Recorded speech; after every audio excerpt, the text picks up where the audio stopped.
Bila ayah mufti jadi masalah, orang mula bercakap. Tapi sebelum tu, ayah-ayah orang lain dah mati dah. Ayah orang lain punya nyawa tak bernilai kan? Soalan ni Ustaz, dia daripada seorang sahabat kita juga Ustaz.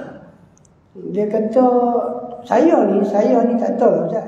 Ada orang, dia ni gagak, dia tak boleh nak keluar ayat Quran. Jadi dia nak buat apa? Tak boleh keluar.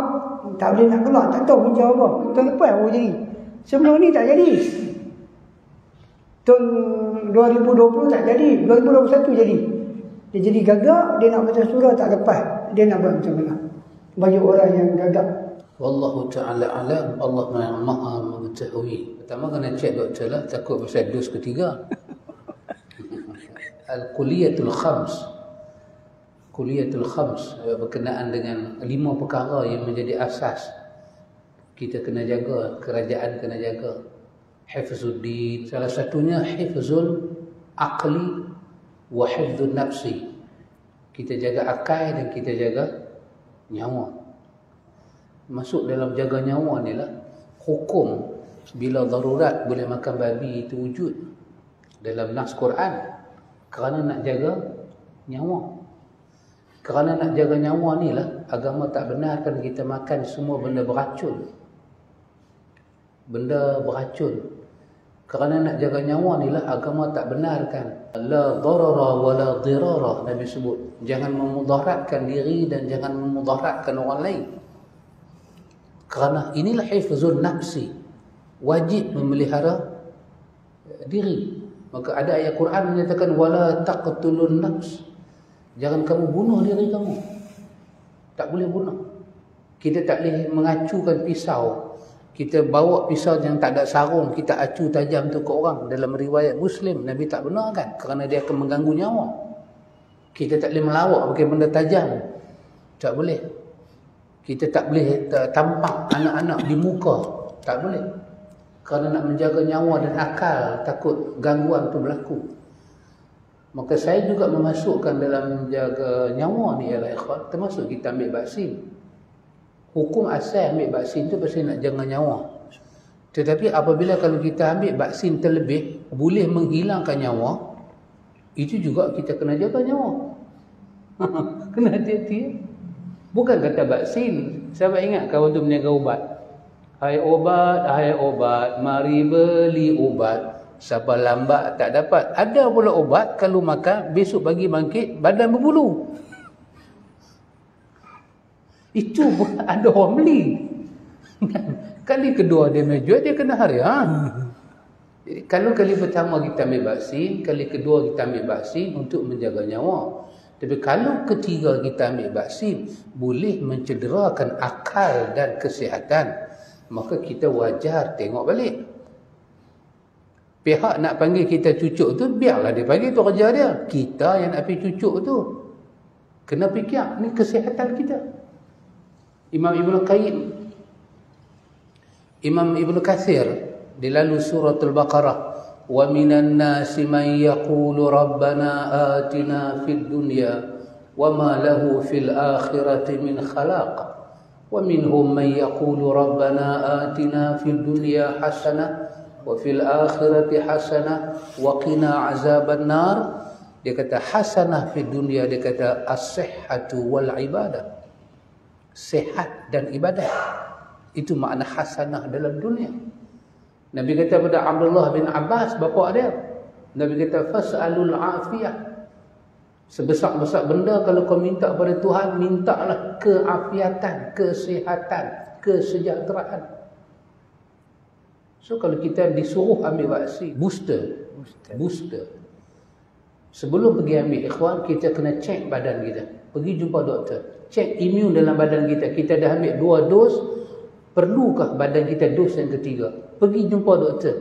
Suruh dia ambil darah kita. Tak boleh kerajaan, antum kena pergi ke swasta. Suruh dia ambil darah kita, dia cek dalam darah kita. Perlu tak perlu kita dos yang ketiga? Imun dalam badan kita ni kuat ke tak kuat? Kalau kuat, jangan ambil lagi. Sebab ini juga adalah nasihat daripada doktor. Orang kata merujuk dengan pakar. Seperti Dr. Hashimah. Dia juga daripada HKL yang sedang bagi talk sekarang ni. Ibu-ibu mengandung. Dia sebagai doktor kerajaan, dia kata jangan ambil, tak perlu. Maka itu juga termasuk di dalam apa dia? Hifzul nafsi. Kalau kena lembik herok sebelah ikhwan, siapa nak tengok anak-anak kita? Siapa nak tengok? Kalau sekadar dia padam dalam kita punya telefon, dia padam My Sejahtera tu kan apa? Status komplit tu kan. Tak apa bukan kita padam terus. Tapi yang takutnya bila kita ambil, kita tak tahu kesihatan badan. Dan mereka pun panggil kita buat tarikh, cucuk terus. Dia tak cek darah tinggi kita, dia tak cek kecimanan kita, dia tak cek buah pinggang kita. Sedangkan itu adalah, dia kena ikut benda tu. Saya tanya kepada yang dah ambil dos 3, ada tak cek itu semua? Sebelum dia ambil, 2 hari sebelum dia ambil darah kita. Dia masuk lab, dia nak tengok. Maka jangan kita serahkan diri kita seperti ikan kering, talang. Serah diri kepada orang jual ikan kering, dia bedah habis, last sekali tinggal mata dia gantung di market. Perut tak ada, apa tak ada. Ada mata duk tengok orang masuk, habis tak boleh nak buat apa. Janganlah, ini badan kita Tuhan tanya. Kan 4 soalan Tuhan tanya akhirat, ikhwan. Apa dia? Ilmu. Betul? La tazulu qadama 'abdin yaumal qiyamah tu kan? Hatta yus'al an arba'. Ditanya tentang apa? Ilmu. Ke mana kita amal. Lepas tu dia tanya apa? Harta. Dari mana ke mana. Betul? Lepas tu dia tanya tentang apa? Sihat. Ke mana kita habiskan? Dia tanya pasal muda. Sihat Tuhan tanya. So, kita dah ambil dah 2 dos. Kita telah pun mengikut pihak pemerintah. Yang mana kita yakin boleh mudarat kita. Jangan. Kita bukan kaki isap okok. Tapi kalau orang paksa kita isap okok, nak isap ke tak? Dah. Orang tak isap, putih sahabat. Putih biar. Apa masalahnya?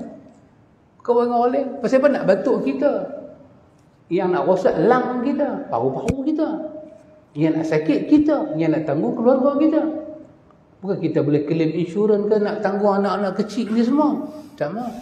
So pastikan secara hospitality. Melayu panggil apa? Hospitality lah. Diri kita kena jaga, ikhwan. Ada benda kita taat secara begitu, ada benda kita nak kena peka sat, tengok sat. Bukan engkar, tapi nak jaga diri. Jangan sampai biar kalau kita collapse, darah tinggi naik, mata kita jadi tak nampak, semayang tak boleh, mengaji tak boleh, kerja tak boleh, hafal Quran tak boleh, zikir pagi petang tak boleh, duduk saja, apa nak buat? Kita bagi beban pada bini, bagi beban pada adik-beradik, bagi beban pada anak-anak, yang anak-anak pula jadi beban pada mak bapak. Kita ni bukan daripada millionaire. Kita bukan boleh tukar duit palsu jadi duit betul. Ada orang boleh tukar duit betul jadi palsu. Kita tak ada superpower David Copperfield. Tapi kita tak ada benda tu semua. Kita kederat kerja di atas kesihatan. So kita kena take care yourself, my brother. Take care yourself. Jaga diri kita. Jangan benarkan orang cubit kita. Tak ada pasal, jangan cubit. Orang nak cucuk isteri kita, anak kita, wajib dia ambil kebenaran kita. Allah tanya kita, kullukum mas'ulun an ra'iyati. Tuhan tanya kamu atas tanggungjawab kamu. Sekurang-kurangnya kita bertanggungjawab atas diri kita.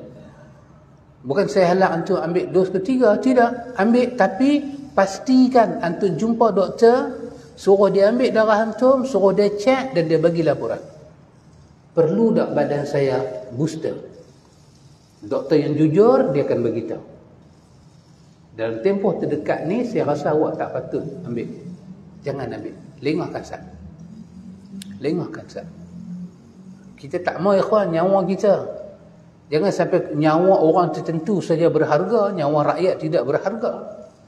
Sekarang, orang mula bercakap. Pasal bila ayah mufti jadi masalah, orang mula bercakap. Tapi sebelum tu, ayah-ayah orang lain dah mati dah. Apa masalah? Ayah orang lain punya nyawa tak bernilai ke? Orang miskin punya nyawa tak bernilai ke? Dah herok dah bengkok dah, tak bernilai ke nyawa kita ni? Tak boleh, apa? Mesti take care. Kenapa? Innamal mu'minuna ikhwatu. Saya bukan mengasut. Tidak. Saya pun dah lengkap dos. Cuma take care ourselves. Take care. Siapa nak take care kita, ya kawan? Siapa nak take care kita? Dah betul dah. Kena take care. Jangan sampai betul. Cukuplah. Wallahu ta'ala a'lam.